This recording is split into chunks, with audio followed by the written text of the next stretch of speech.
Matter encompasses everything in the universe that has a mass and occupies volume. It is comprised of particles which are in constant motion, whether they be atoms, molecules, or ions.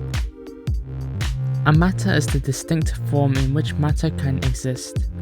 There are three fundamental states of matter: solids, liquids, and gases.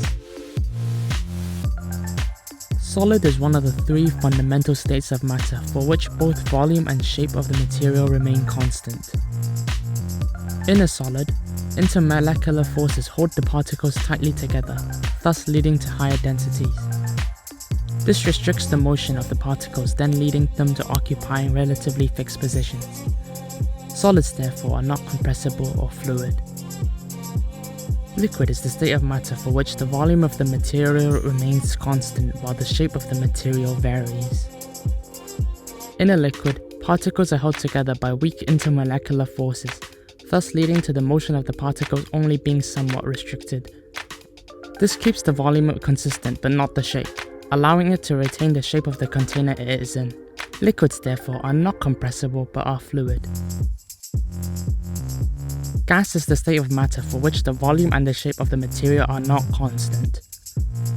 Gaseous particles are detached from the intermolecular forces binding the particles in solids and liquids, thus leading to unrestricted motion of the particles. All matter can transition from one state to another given the right temperature and pressure. Take water as an example.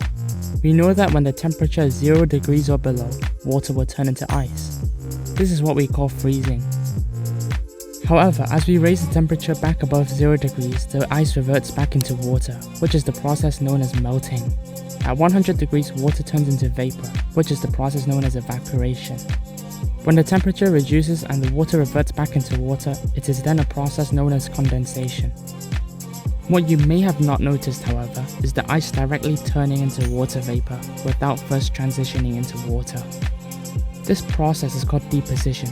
An example of this is frost.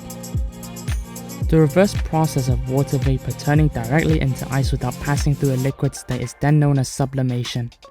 Sublimation of water, for example, would be dry ice. These changes in states apply to all matter, although energy and temperature required for the change of state differs between different materials.